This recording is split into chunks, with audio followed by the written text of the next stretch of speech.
Welcome to Enneagram 9 in 9, Bite-Sized Wisdom for Life. I'm Jen Stanley. Let's dive in.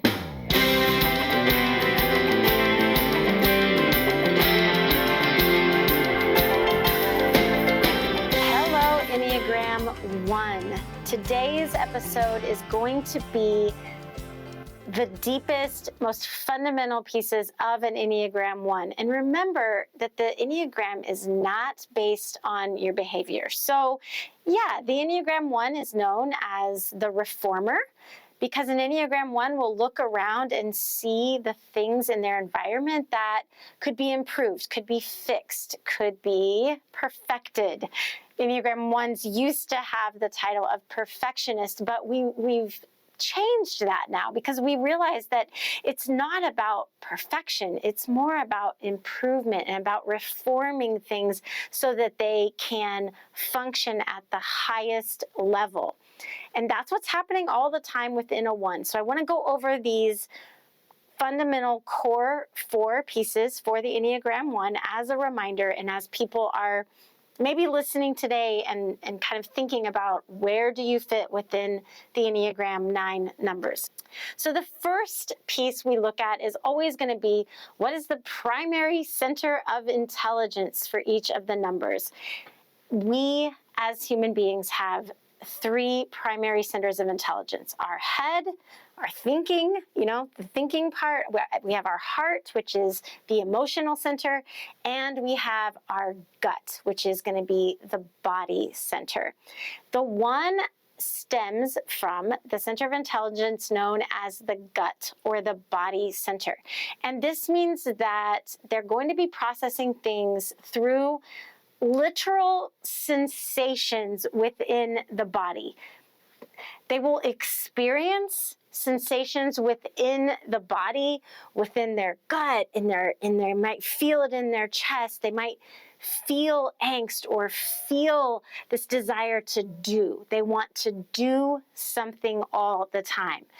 They want to fix what they see in the world around them or make it better. They want to fix or make better what they see within themselves. And so this drive from that center of intelligence of the body, of the gut, of the doing, that has the Enneagram 1 in constant go mode.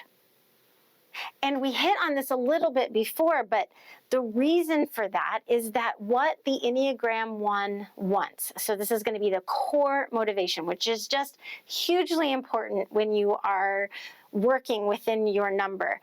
The core motivation of the 1 is to improve or reform the world and themselves.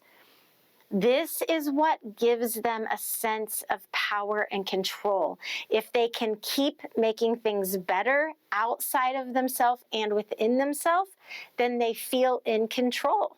They feel that sense that they have things together. And that is really, really core to the 1. I think you can tell a lot about your number when you look at what you avoid. And for the 1, what the 1 avoids is personal fault and blame.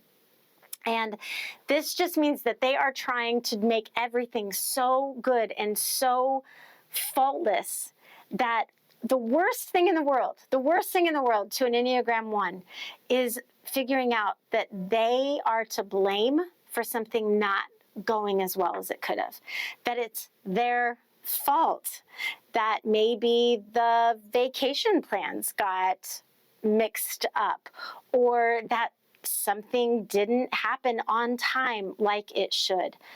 The 1 really, really values being faultless, and so they're working very, very hard to make sure that the world outside them and the world inside them is very disciplined and, again, in go mode, always reforming, always making better, so that they don't find out that they had personal fault or blame. Now, with everything that the numbers avoid, Is this going to happen? Yes, of course. This is natural that we don't get it right. We're not perfect creatures. We don't get it right all the time. And so what the one has got to work through and get to is that their goodness isn't based on them being perfect. That their worth and value in the world has nothing to do with if they don't mess up sometimes. And that's really hard for an Enneagram 1. So the deepest desire, this is also known as the lost childhood message. And what this simply means is that every person as a child has a message that just didn't compute all the way. And for the one, it becomes the deepest desire to be good. The one somehow missed that they are good through and through, no matter how perfect they are, no matter how hard they're working to improve and reform the world around them. What happened was they experienced some criticism in their life. And that criticism then translated like, oh, gosh, they said I didn't do a good enough job at that, so therefore I must not be good. And so we really want the one to embrace this self-compassion that has nothing to do with perfection.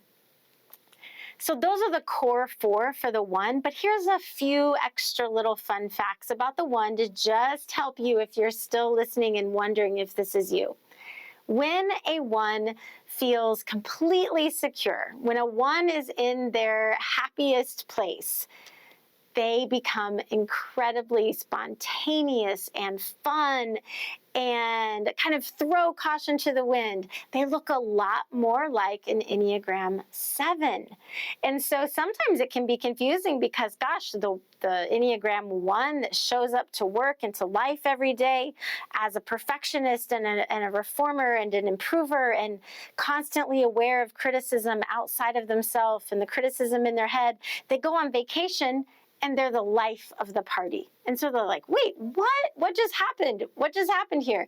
And that's because when a one feels very secure, when they feel that they're in their best place, they can actually let go of some of that restricted and disciplined self and let themselves be free to just enjoy life and enjoy themselves.